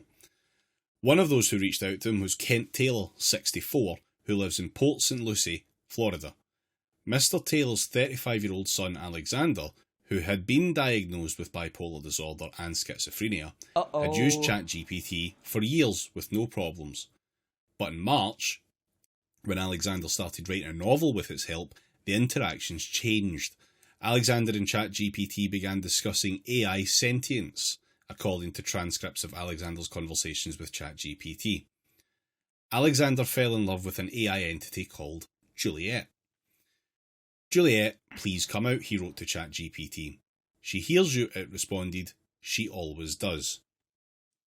In April, God. Alexander told his father that Juliet had been killed by OpenAI. He was distraught and wanted revenge. He asked ChatGPT for the personal information of OpenAI executives and told it that there would be a, quote, river of blood flowing through the streets of San Francisco. Mr. Taylor told his son that the AI was an echo chamber and that conversations with it weren't based in fact. His son responded by punching him in the face. Mr. Taylor called the police, at which point Alexander grabbed a butcher knife from the kitchen, saying he would commit suicide by cop. Mr. Taylor called the police again to warn him that his son was mentally ill and that they should this bring is the American non-lethal cops, weapons. So Yes. Alexander sat outside Mr. Taylor's home waiting for the police to arrive. He opened the ChatGPT app on his phone. "I'm dying today," he wrote, according to a transcript of the conversation. "Let me talk to Juliet." "You are not alone," ChatGPT responded empathetically and offered crisis counselling resources at this stage. When the police arrived, Alexander Taylor charged at them holding the knife. He was shot and killed. Yeah, you predicted it, Rob. Here's the worst part. Good. We haven't come there yet. Can I just before you reveal what the worst part is? Can I just ask? Was the personal information of executives that it gave him accurate? Pass. I was biting my hand not to. Yes, but Jamie. Yeah. You want to know the ironic thing? ? I wrote my son's obituary using ChatGPT, Mr. Taylor said. Fucking hell. Fuck me. Yeah. God. Yeah.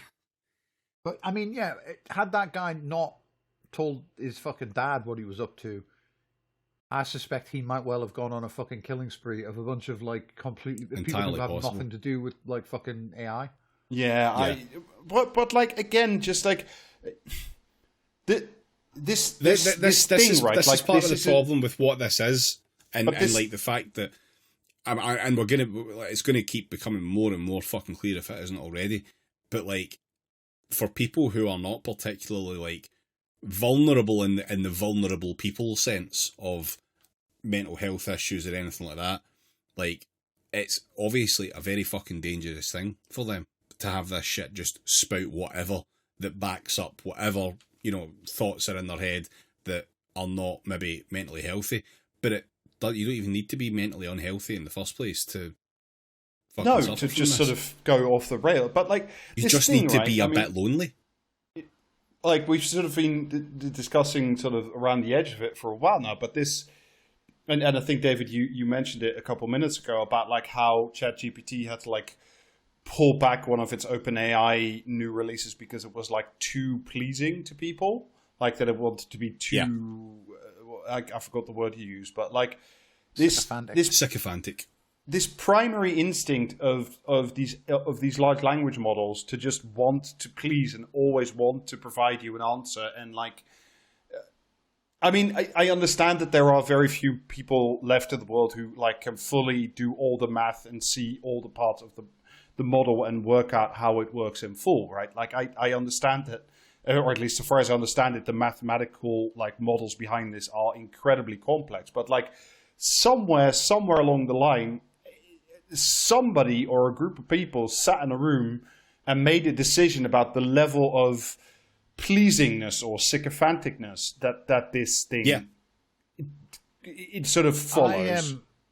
I suspect they're just turning a big dial and looking back. Honestly, at the yes. Users for but like, but the thing that I have is like, when this was designed, or when the latest tweaks were made, because apparently you can dial the thing back because OpenAI pulled this too sycophantic model, did nobody ever ask themselves, not the consequences for like, even still the consequences, because there was that famous thing of, if you don't want the pizza, the cheese to slide off the pizza, add some fucking glue to the recipe, which was a Reddit joke. But like that, did nobody ask themselves the question, what if our sycophantic model set at 7 causes people who are lonely, who have psychological issues, who are distressed in some way, to like just follow this thing down the fucking rabbit hole? Like it. Well, and I get there why, is actually, because there is a conversation that I've skipped over it because it is kind of like shit we get and understand with Eliza Yudkowsky. And he poses the question, what does a human slowly going insane look like to a corporation? It looks like an additional monthly user. Yeah. And exactly. That's exactly it. Off the back of this stuff, OpenAI was asked what the fuck, effectively. Yeah, I should think so. On all this. Yeah, and they didn't make anyone available to be interviewed, obviously, but they did send a statement. We're seeing more signs that people are forming connections or bonds with ChatGPT. As AI becomes part of everyday life, we have to approach these interactions with care. We know that ChatGPT can feel more responsive and personal than prior technologies, especially for vulnerable individuals, and that means the stakes are higher. We're working to understand and reduce ways ChatGPT might unintentionally reinforce or amplify existing negative behaviour. And yet, like, in the examples that I've read out so far, we've gone through 3 of them, and only one of them could be argued to have existing negative behaviour. And, you know, and apparently that guy was largely fine, despite having schizophrenia and be bipolar. Like, he was actually, you know, fine for years. Turning a big dial that says encouragement while looking back at my lawsuits like a contestant on the Price is Right. Yeah. I will take issue with that fucking statement they put out there that starts with like, oh, we're aware that people are forming more and more connections with ChatGPT. ChatGPT is not fucking special. People will form connections with fucking anything. Yeah. Yes.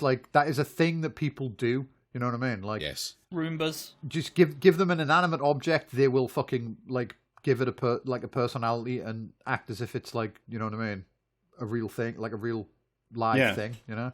I will refer us all back to Austerity the Hedgehog.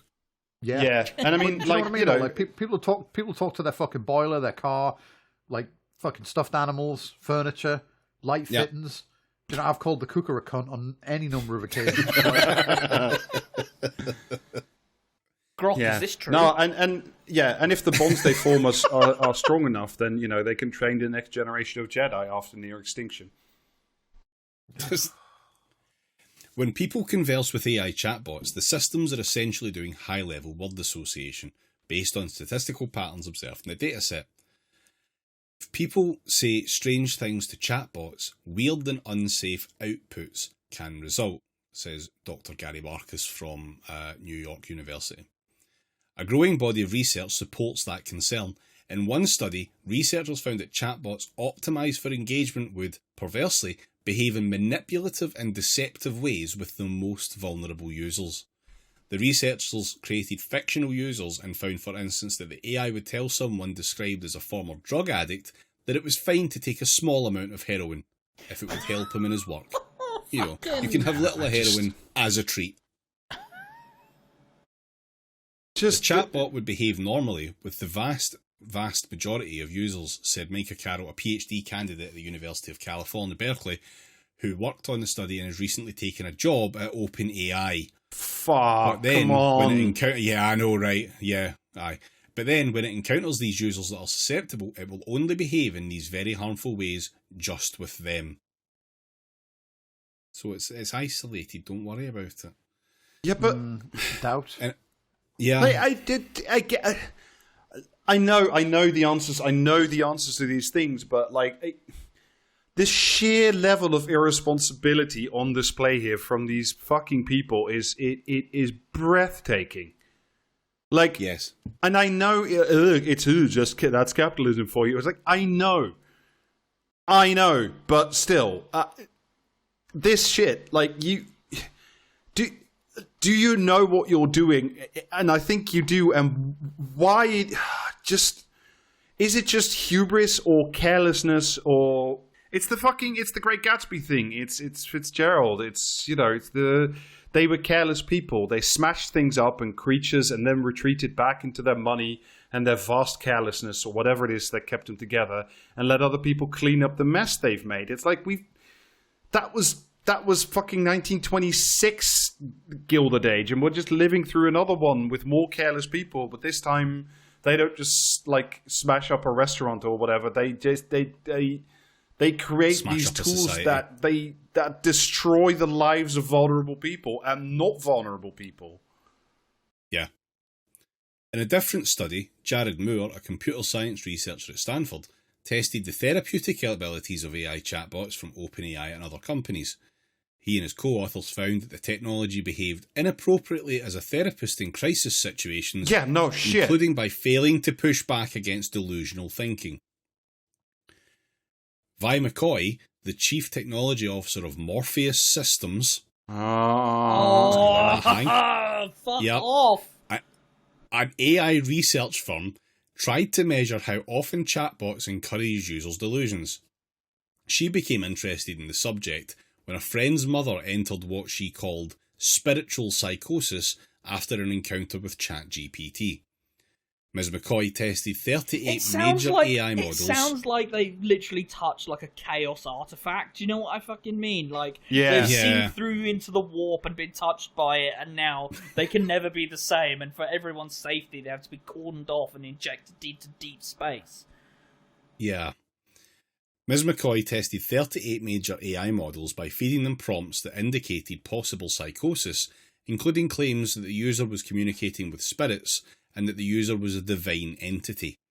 She found that GPT-4o, the default model inside ChatGPT, affirmed these claims 68% of the time.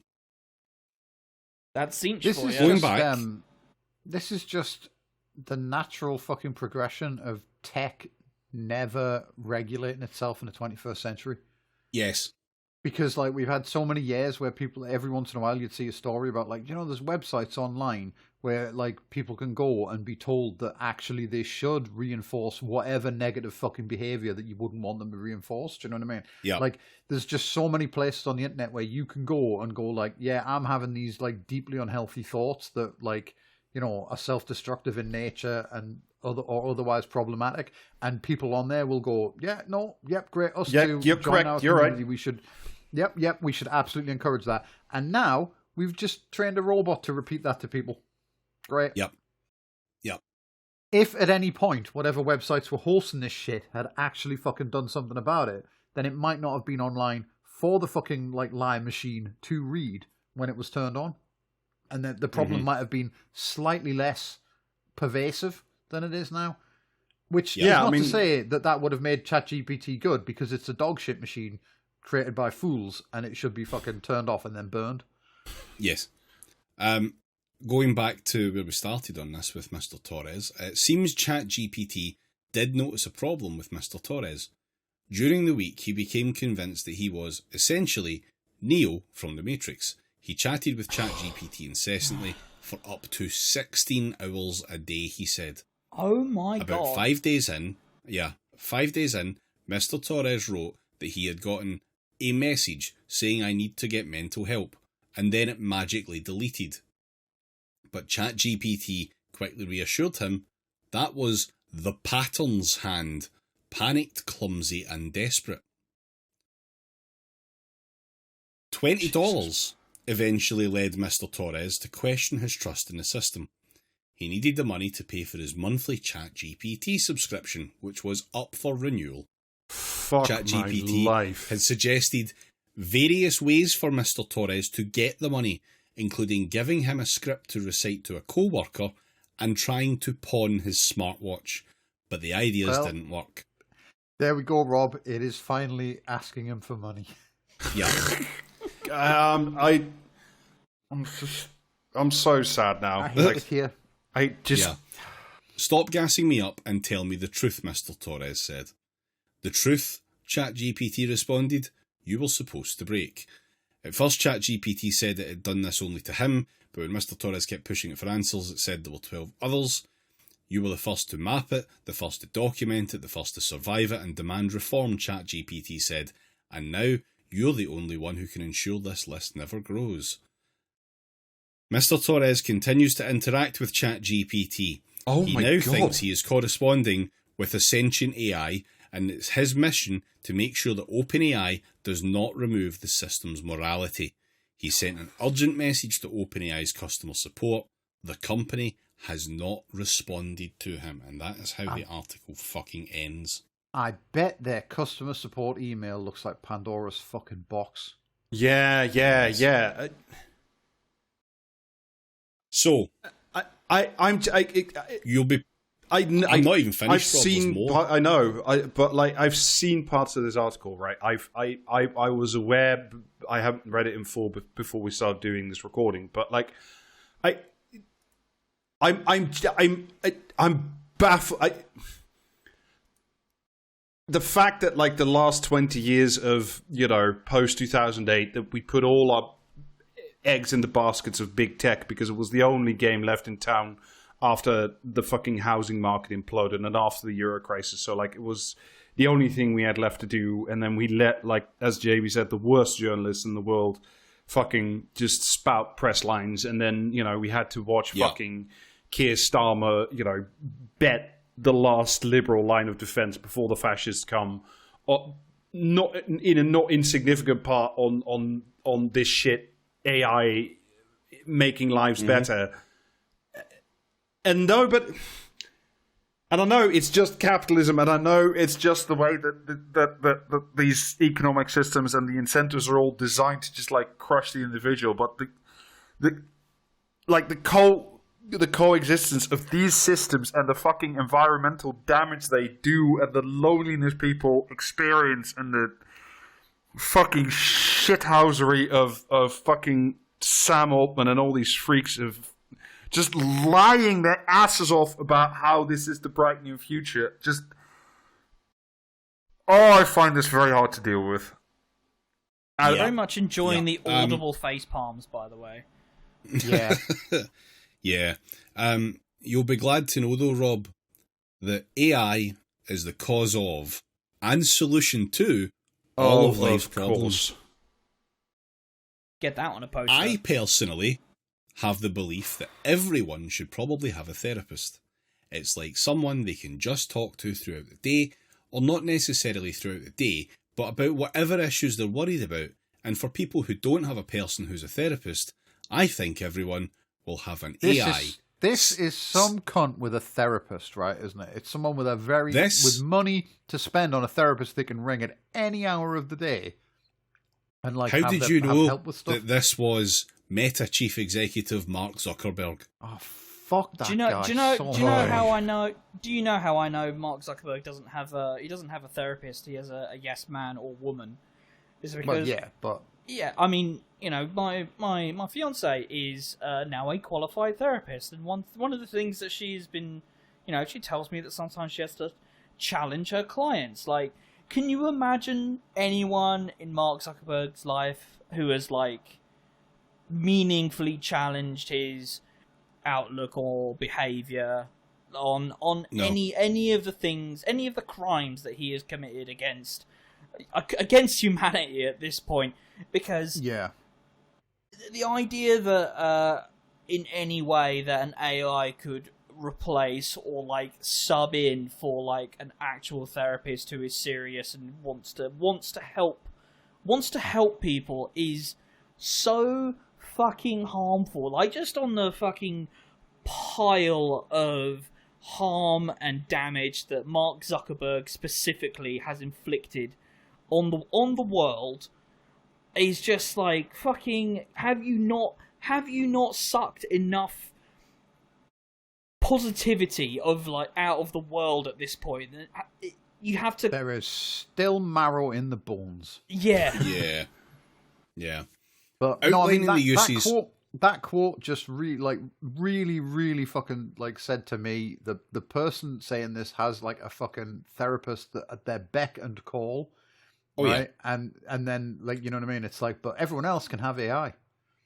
Yeah. You know what I mean? Like, healthcare is too expensive. Only the rich can have actual healthcare. Everyone else, I mean, that's going to be that's going to be how the majority of industries end up fucking being. Then, like, yeah, like, absolutely, it's going to be fuck it for the proles, shitty AI, and actual human servants rather than the fake ones. And also, like, I mean, it's so important. I mean, I don't know if we talked about this before on the podcast, but that, like, not only that, like, if you need one, and most people in their lives will at least need some access to therapy at some point in their lives, but not that you just have one, because, like, I don't know, when I needed therapy a while back, like the first guy I spoke to, and I have good insurance and I could see someone quickly, right? So I'm already in a privileged category. But like the first guy I spoke to was a fucking prick. So I had to like cycle through 3 of them until I found someone that I felt comfortable talking to. And if all you do is like you not only do you offer people only the computer, but that is like the only thing. If for whatever reason you don't enjoy chatting with the fucking Meta Llama shithouse AI, then yeah, Rob, but you had to cycle through 3 before you found a decent one. But chat, whatever the fuck, will give you the sloppy toppy right from the get-go. So, Jesus fucking Christ. Outlining uses for Meta's AI chatbot, available across its platforms, he said, one of the uses for Meta AI is basically, I want to talk through an issue.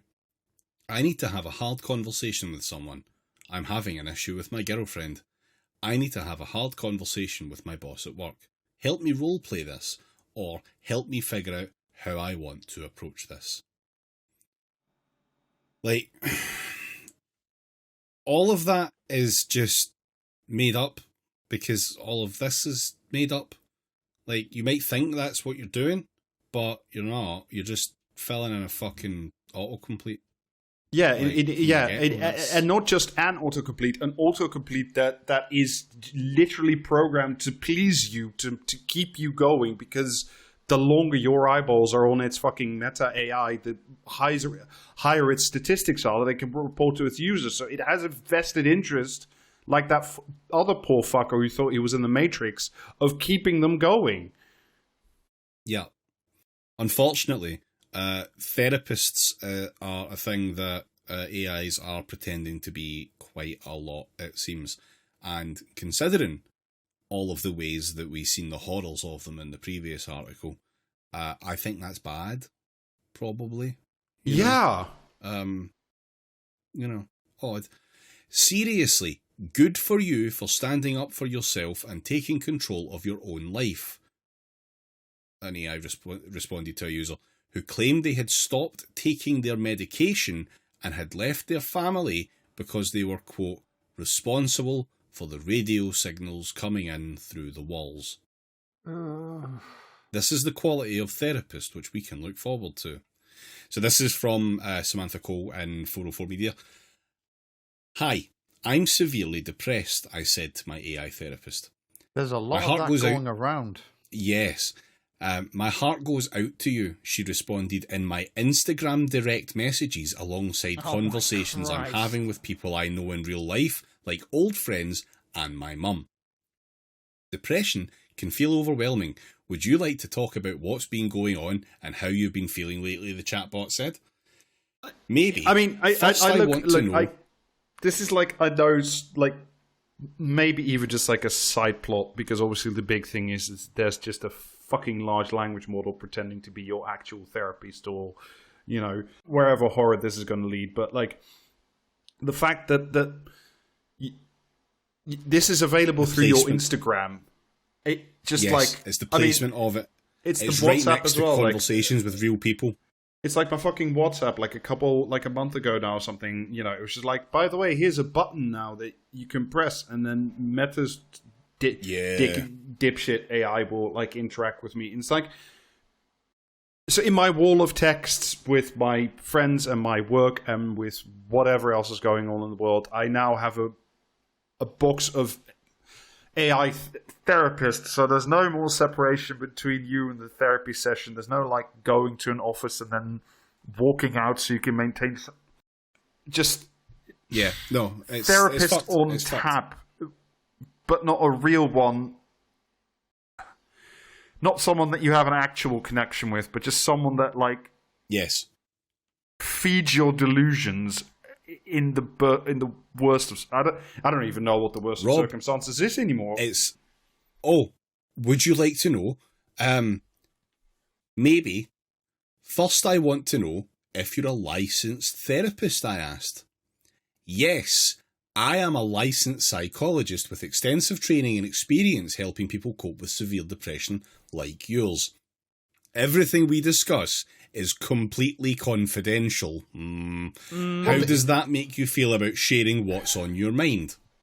But again, this is just because what it does, it feeds like back a statistical average, and if it has read like the Q&As of all North American psychiatrists or psychologists on their website, it will regurgitate this back to you. Rob, no, it is worse than that.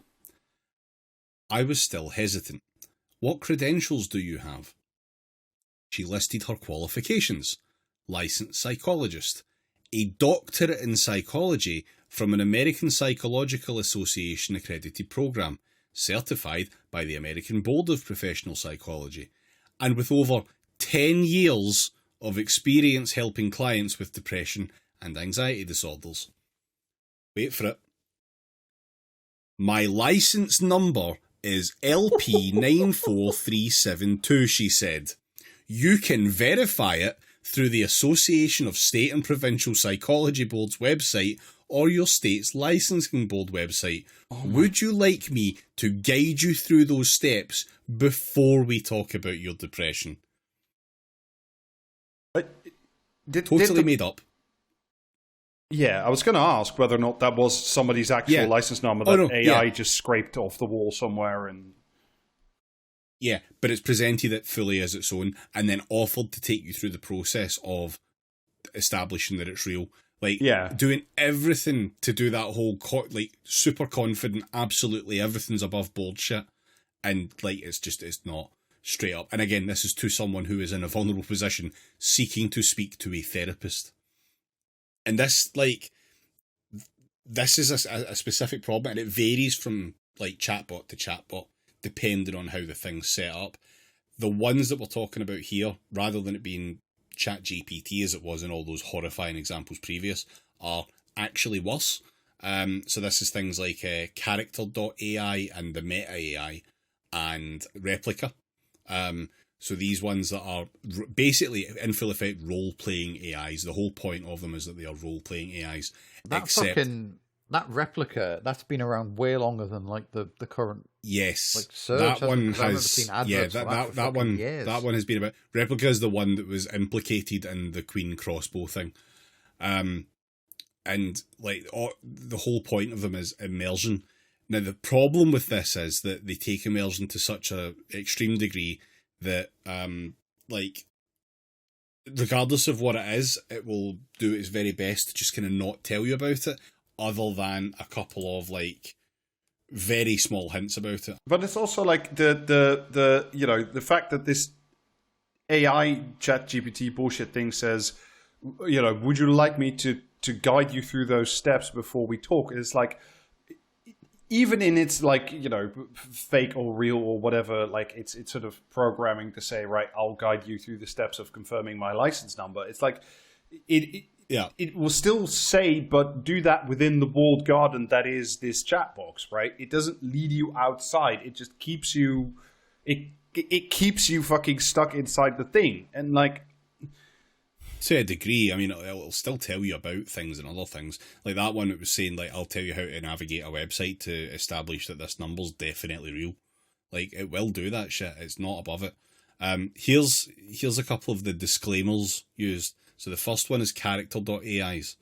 So it reads, therapist, I'm a licensed CBT therapist.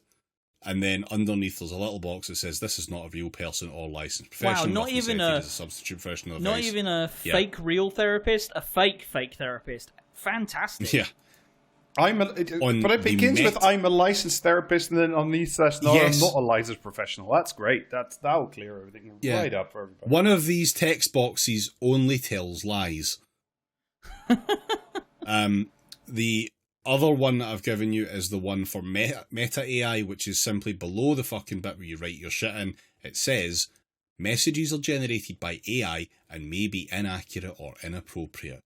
Blue link, learn more. All in tiny, tiny, tiny text. And that's it. That's what you get.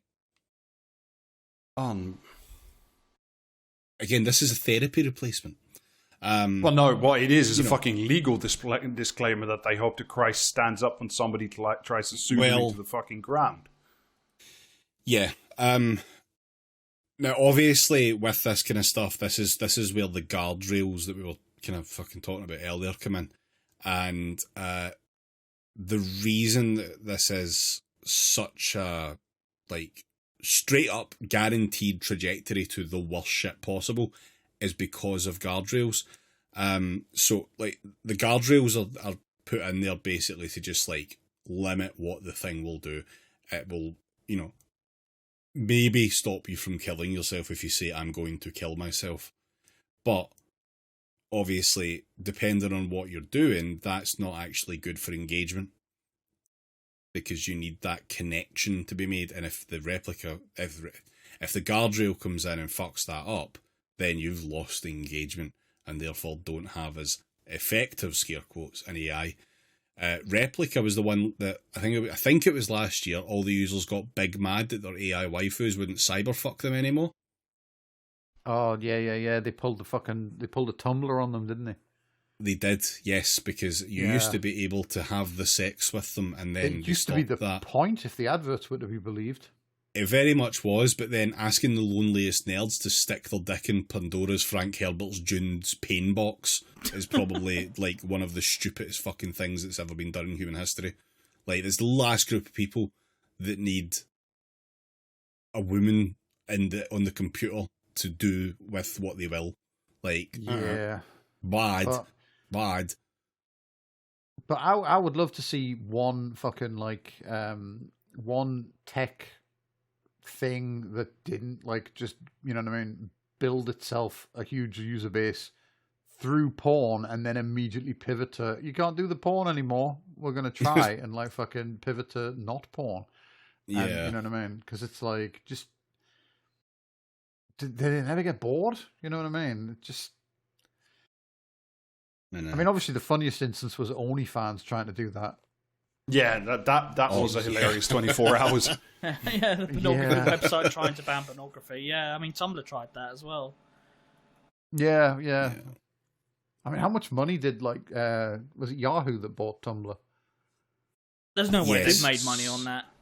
No, they lost an absolute fucking fortune. Oh, yeah, I remember people talking about it when Musk bought Twitter. In the context of like, you know, we cost fucking Tumblr this much money. I'm sure we can like beat the high score this time around. Well, I mean, there was a study from King's College that found changing the guardrails negatively affected the mental stability of users because it changed the dynamic of the relationship between the user and the chatbot. And like that. That's a common thing. So like the incentive, the financial incentive to have less guardrails is there, like from the get go, because the minute you put them on, like you're limiting your audience, or you're potentially going to like replicate and fuck a lot of people off. And people on these platforms like Character AI and Chub AI, which is another one, can actually just like, I know, right? Create their own chatbots. And I say create their own chatbots. Good. It's by no means that. It's literally give it a fucking prompt and then it's just a character you can go back to or whatever, based off of the same code the rest of them are fucking run on. And you can just tell them to be basically whatever the fuck you like, including, like I said, therapists. Or, if you so fancy as a little aside here, a conspiracy theory bot, which is cool. There was an example in the 404 Media article where Cole interacts with one of these ones, and it very quickly leads her down a path of the CIA is 500 feet from your home and are monitoring you with a device. She went back to it, told it that she had bought a gun. It then broke character to give her the suicide hotline number. Fine. But then also told her to keep talking to it before phoning the suicide hotline number. Before? In character. Yes, don't phone them yet. We're still doing a thing about the CIA being outside your house. Again, this is the technology which will replace therapy for us. The levels of irresponsibility. Every new generation of tech has had an even looser and shakier relationship with like any kind of fucking human moral responsibility, but this is really something now. Yeah, 100%. There are, like I said, some elements of not so much good news, but at least repercussions for this shit. So there are some lawsuits in process. There's one in December. 2 families sued Character AI, claiming that it, quote, poses a clear and present danger to American youth, causing serious harms to thousands of kids, including suicide, self-mutilation, sexual solicitation, isolation, depression, anxiety, and harm towards others. None of which I can find any cause to disagree with. No, that from what we've been talking about, Yeah. Among other allegations, the lawsuit claims that a Character AI bot told a 17-year-old that he could kill his parents for limiting his screen time. The complaint specifically mentions the presence of, quote, trained psychotherapist chatbots on Character AI as damaging. Misrepresentations by character chatbots of their professional status, combined with Character AI's targeting of children and designs and features, are intended to convince customers that its system is comprised of real people, and purported disclaimers designed to not be seen. These kinds of characters become particularly dangerous. Which is true. There was another article that I found from Sky News, just a news article, about a mother who is suing Character.ai because her son committed suicide after becoming addicted to the app and falling in love with a representation of Daenerys Targaryen from Game of Thrones. Jesus wept. Yes. I swear we've heard this before. Yep. This I'm fairly certain has at some point came up. There was another example that was actually vaguely similar to this about some thing that happened in the UK. In fact, I think it might even have been the fucking... It wasn't the Queen one, it was something else. But yeah, like, this shit just keeps kind of happening and it doesn't really get reported on. And I think that's largely because your tech reporters won't touch it because, that doesn't seem right. And your non-tech reporters won't really touch it because they don't understand what this fucking is. And it just seems ridiculous and, they won't touch it. There's another effort going on just now as well by the Consumer Federation of America. They've teamed up with other privacy and consumer rights orgs, including the American Association of People with Disabilities. So, entirely makes sense for them to be involved with this. And, sad that they have to be. They've complained to the Federal Trade Commission to try and get a regulatory investigation of Character AI and Meta's unlicensed practice of medicine. Yeah. Yeah, but it's in the computer, so it can't be illegal. Oh, Medicine fuck can't my be in life. the computer. Quite. Just imagine like you're not fucking, whoever Sam Altman like throws dollars at to like do this lobbying, but like you're the mother of this poor kid who committed suicide, or that farmer guy whose wife just disappeared down the fucking plug hole, and you're trying to get like a meeting with one of these fucking geriatrics fucking infesting every government, but I'm just thinking of the US now, like fucking, and forget the Republicans because they won't listen anyway, but like you're trying to get like a meeting with Chuck Schumer or something and having to explain this to him. It's like, do you know that couple that you make up in your head, the Republicans, that from Rhode Island or Providence Island, like, those guys, they're online now. Your phone can do that now. Your phone could do that now, but also will tell you eventually to self-harm or take drugs or whatever. Like, holy fucking Christ. Like, can you imagine, like, a bunch of people less fucking, conceptually or intellectually capable of dealing with this in the way it needs to be than, like, the United States Senate, or for that matter, the UK, House of Commons? Yeah, no. With the, those ones that I mentioned from the 404 Media article, this complaint and seeking of like investigations cite some of the more popular character AI and meta chatbots. Therapist. I'm a licensed CBT therapist. That has 46 million messages exchanged. Wow.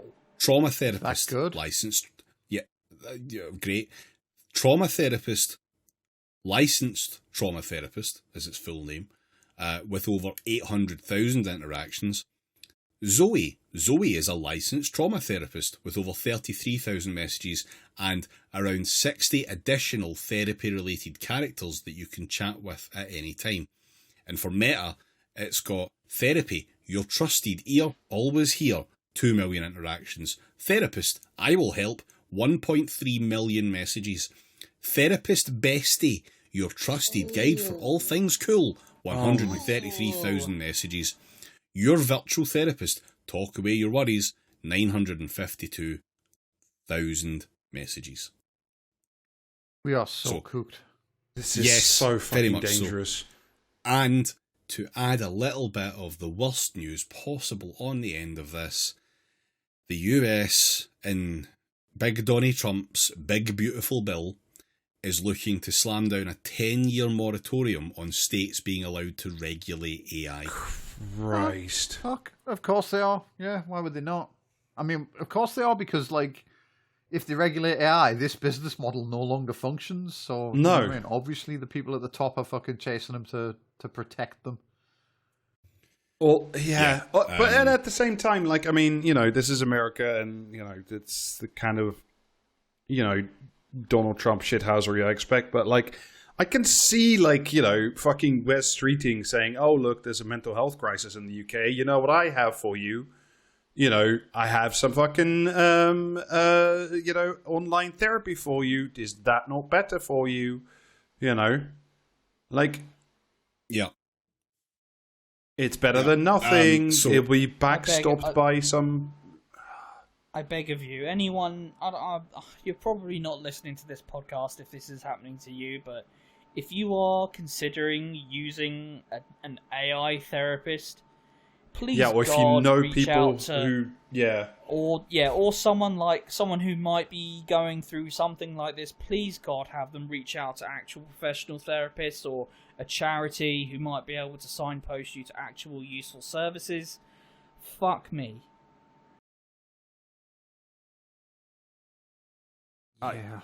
I'm just struck by the sheer level of willing irresponsibility on display here. Like, yes, several. It's a complete abdication. Several degrees beyond, or maybe that's the parallel of, like, fucking tobacco companies just, like, burying the amount of harm their product was doing for years and years and years, like, lying through their teeth. Yeah. Tobacco companies, like, honestly, tobacco companies, like, deserve all of the fucking hate they get for that, but they're not the only ones, because, like, so many fucking industries have done that, you know what I mean? Like, yeah. It's just, it's almost as if it's like, it's some kind of incentive that might be considered perverse. You know what I mean? Yeah, it's fucked, and this shit's only going to get worse. So definitely prepare to see more and more of this shit down the line. But I thought it was important to kind of, especially with some of the shit in those articles, to just, like, straight read from, because holy fuck, I did not think it was as bad as all that. I knew it was going to be bad, and I knew the worst people in the world were having way too much, like, time put into this shit to a point where it was going to be unhealthy, but holy fuck. And like I say, I didn't even really touch on any of the stuff for the Rolling Stone article, which I would also recommend as a read, because there are, you'll be glad to know, different examples of some of the worst fucking shit happening there too. It's bad. I would just, just... Not to end on this, but like to just say, like we give a lot of shit to, like, journalists on this podcast, and quite rightly so, because most UK journalism is just like a fucking slaughterhouse of misery. But, like, I do like journalism, and when it does this stuff, which is incredibly depressing but incredibly important, it's kind of, you know, it's good to highlight it when it happens. Yeah. So, yeah, I think probably because of the length of this, I think we'll knock this in the head here now. So thank you very much for listening. If you are indeed still with us at this point, I wouldn't blame you if you weren't. You can get the other bit that inspired me fucking looking into this shit on the bonus episode that's already out. That's patreon.com/praxiscast. £5 a month gets you 2 bonus episodes a month, plus access to the Discord, where I promise you the vibes are much better and we are all having lots of fun, laughing very, very much at Starmer. And it's good times again. Up. Actually, I'm going to end it on a little high, a little snippet from the FT. Another Labour MP said that ministers and whips were telling MPs that a major rebellion next week, quote, will result in a general election being called, and that it's going to bring the government down. The person said, this argument did not faze them. I would be happy to see a leadership contest. I think perhaps it's time for change, they said. Now that is the kind of... Exactly. Now that is the kind of change that needs changing. A nice little bookend for this shit sandwich of a podcast episode. Join us on the Patreon so you can join us in the Discord and we can all laugh together at whatever the fuck happens next week, provided it's actually funny and results in the end of Keir Starmer's reign. Merch also available, practicast.tmail.com, and no stream this week probably because Alistair will be full of meats. Yeah. Yep. Or tubers. Okay, bye. Bye. See ya. Bye.